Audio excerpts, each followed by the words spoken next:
जामा मस्जिद का निर्माण किसने करवाया? तो जामा मस्जिद का निर्माण किसने करवाया था? तो ये शाहजहां ने। किसने? शाहजहां ने, यानी कि इसमें सी आंसर सही हो जाएगा, शाहजहां। अब अगला देखते हैं, अगले में क्या है? अगले में बीजापुर और गोलाकुंडा को विजित किया। बीजापुर और गोलाकुंडा को विजित किसने किया? तो इसमें क्या आ जाएगा? औरंगजेब ने। किसने? औरंगजेब। औरंगजेब ने 1686 में बीजापुर और 1687 में गोलाकुंड को जीतकर मुगल साम्राज्य में मिला लिया था। 1686 में बीजापुर को और 1687 में गोलाकुंड को जीतकर मुगल साम्राज्य में मिला लिया था औरंगजेब ने, यानी कि इसमें औरंगजेब आ जाएगा। अब हम अगला देखते हैं, अगले में क्या है? अगले में औरंगजेब का मकबरा कहाँ है? औरंगजेब का मकबरा कहाँ है? तो कहाँ है? दौलताबाद में। कहाँ? दौलताबाद, यानी कि डी आंसर इसमें सही हो जाएगा, दौलताबाद। अब अगला देखते हैं, अगले में क्या है? अगले में है शिवाजी राज सिंहासन पर आसीन हुए। शिवाजी राज सिंहासन पर कब आसीन हुए? तो 1674 में। कब? 1674, यानी कि इसमें डी आंसर सही हो जाएगा, 1674 ईस्वी में। अब अगला देखते हैं, अगले में क्या है? अगले में है अष्टप्रधान क्या था? अष्टप्रधान क्या था? तो अष्टप्रधान 8 मंत्रियों की परिषद। 8 मंत्रियों की परिषद। इसमें क्या है? शिवाजी के प्रशासन में 8 मंत्रियों की एक परिषद थी जो अष्टप्रधान के नाम से प्रसिद्ध थी। यह एक सलाहकार परिषद थी। यह एक सलाहकार परिषद थी। अब हम अगला देखते हैं, अगले में क्या है? अगले में है चौथ एक कर था। चौथ एक कर था, तो इसमें ये सैन्य कर। चौथ एक सैन्य कर था। शिवाजी ने चौथ कर प्रणाली चलाई। यह कर विदेशियों के आक्रमण से रक्षा करने के एवज में वसूल किया जाता था। जो विदेशी आक्रमण करते थे उनसे यह वसूल की जाती थी। अब हम अगला देखते हैं, अगले में क्या है? अगले में अब इसमें देखते हैं, इसमें क्या है? सिख मत प्रवर्तक थे। सिख मत प्रवर्तक थे, तो इसमें क्या आ जाएगा? इसमें ये बी, गुरु नानक। गुरु नानक। गुरु नानक का जन्म 1469 ईस्वी में पश्चिम पंजाब के तलवंडी नामक गांव में हुआ था। 1499 ईस्वी में 1499 ईस्वी में इनको ज्ञान प्राप्त हुआ। इन्होंने ही सिख मत की स्थापना की। इन्होंने सिख मत की स्थापना की। अब अगला देखते हैं, अगले में क्या है? अगले में सिखों के अंतिम गुरु थे। तो सिखों के अंतिम गुरु कौन थे? सिखों के अंतिम गुरु गुरु गोविंद सिंह। कौन थे? गुरु गोविंद सिंह। गुरु गोविंद सिंह सिखों के 10वें और अंतिम गुरु थे। 10वें और अंतिम गुरु थे, तो इसमें ये आंसर सही हो जाएगा, गुरु गोविंद सिंह। अब हम अगला देखते हैं, अगले में क्या है? अगले में नादिर शाह ने कब आक्रमण किया? नादिर शाह ने कब आक्रमण किया? तो नादिर शाह ने 1739 ईस्वी में 1739 ईस्वी में आक्रमण किया, यानी कि सी आंसर सही हो जाएगा। नादिर शाह ने 1739 ईस्वी में आक्रमण किया और दिल्ली को तहस नहस कर डाला। नादिर शाह शाहजहाँ का तख्त ताउस और कोहिनूर हीरा भी ईरान से ले गए। ईरान ले गया। अब ये प्रश्न इसमें देखते हैं, इसमें क्या है? भारत में सर्वप्रथम व्यापारिक कंपनी आई। भारत में सर्वप्रथम व्यापारिक कंपनी आई, तो इसमें ये पुर्तगाल। क्या आ जाएगा इसमें? पुर्तगाल। 1498 में आशा अंतरिक्ष के रास्ते वास्को डी गामा भारत आया। पुर्तगाली वास्को डी गामा कालीकट में उतरा तो जेमोरिन ने उसका स्वागत किया और उसे काली मिर्च और जड़ी बूटियां इत्यादि ले जाने की आज्ञा प्रदान की। पुर्तगाल जाकर वास्को डी गामा ने ले जाए गए माल के वैसे 60 गुना अधिक मूल्य प्राप्त किया। 60 गुना अधिक मूल्य प्राप्त किया। भारत में सर्वप्रथम व्यापारिक कंपनी आई पुर्तगाल से, यानी कि इसमें डी आंसर सही हो जाएगा। अब हम अगला देखते हैं, अगले में क्या है? अगले में औरंगजेब ने शिवाजी के किस वंशज को कैद में रखा था? तो औरंगजेब ने शिवाजी के किस वंशज को कैद में रखा था? तो इसमें साहू वंशज को। साहू, इसमें साहू आ जाएगा, ए सही है। अब अगला देखते हैं, अगले में क्या है? अगले में बंगाल को मुगल साम्राज्य से पृथक कर स्वतंत्र किया।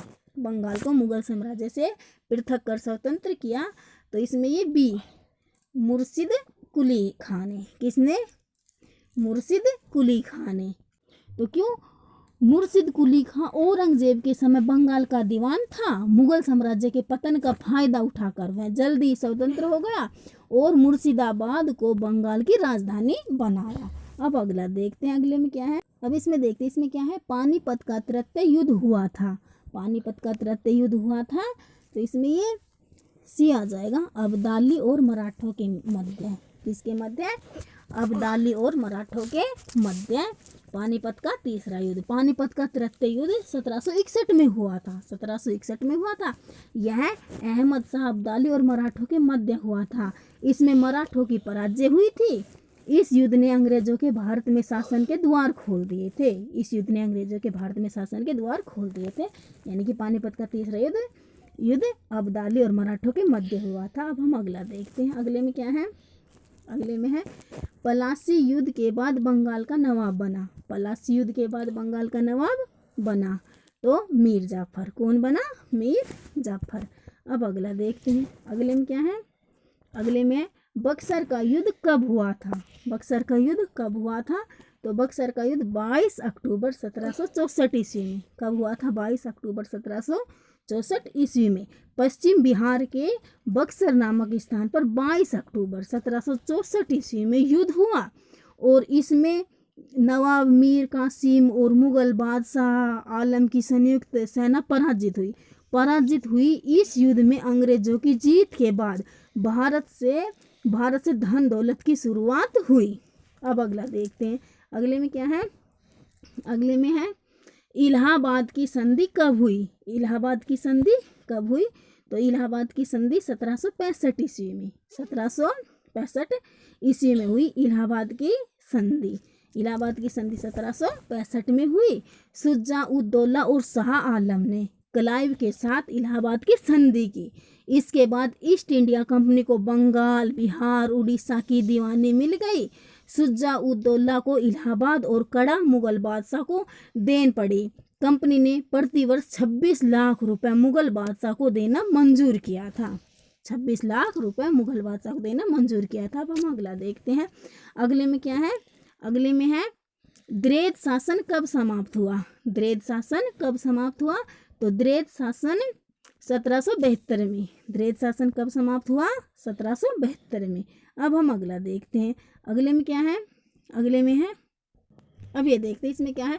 कॉर्नवालिस ने किस युद्ध के दौरान यह कहा, हमने अपने शत्रु को प्रभावशाली ढंग से पंगु बना दिया है तथा अपने साथियों को भी शक्तिशाली नहीं बनने दिया। तो किस युद्ध के दौरान यह कहा था कि हमने अपने शत्रु को प्रभावशाली ढंग से पंगु बना दिया है तथा अपने साथियों को भी शक्तिशाली नहीं बनने दिया? तो किस युद्ध के बाद? इसमें ये डी आ जाएगा, तृतीय आंग्ल मैसूर युद्ध के बाद। तृतीय आंग्ल मैसूर युद्ध के बाद। अब हम अगला देखते हैं, अगले में क्या है। अगले में सहायक संधि प्रारंभ की थी। सहायक संधि प्रारंभ की थी, तो इसमें ये लॉर्ड वेलेजली ने। किसने? लॉर्ड वेलेजली ने, यानी कि ये बी आंसर इसमें सही हो जाएगा। सहायक संधि के अंतर्गत अंग्रेज भारतीय राज्यों को ब्रिटिश शासन के राजनीतिक परिधि में ले लिया। विदेशी आक्रमणों से रक्षा का दायित्व कंपनी ने लिया और इसका पूरा खर्चा संधि स्वीकार करने वाले राज्य को वहन करना पड़ा था। इसलिए इसमें ये बी आंसर सही है, लॉर्ड वेलेजली ने। अब हम अगला देखते हैं, अगले में क्या है। अगले में है सहायक संधि सर्वप्रथम स्वीकार की। सहायक संधि सर्वप्रथम स्वीकार की, तो इसमें ये हैदराबाद ने। किसने? हैदराबाद ने सर्वप्रथम 1798 में वेलेजली की सहायक संधि स्वीकार की थी। 1798 में। अब हम अगला देखते हैं, अगले में क्या है। बेसिन की संधि कब हुई? बेसिन की संधि कब हुई? तो बेसिन की संधि आ जाएगा 31 दिसंबर 1802 में। 31 दिसंबर 1802 में, यानी कि बी आंसर सही हो जाएगा, 31/12/1802। अब अगला देखते हैं, अगले में क्या है। अगले में है सती प्रथा को कब अवैध घोषित किया गया? तो सती प्रथा को अवैध घोषित कब किया गया? इसमें ये 1829 में। कब? 1829 में। 1829 में लॉर्ड विलियम बेटिंग के समय 1829 के नियम द्वारा सती प्रथा को अवैध घोषित कर दिया गया। आरंभ में यह कानून केवल बंगाल प्रेसिडेंसियों में लागू किया गया और 1830 में यह नियम बम्बई और मद्रास प्रेसिडेंसियों में भी लागू कर दिया गया था। यानी कि इसमें बी आंसर सही हो जाएगा, लॉर्ड विलियम ने। ये भी आंसर इसमें सही हो जाएगा। 1829 में किसने? Lord William Bentinck.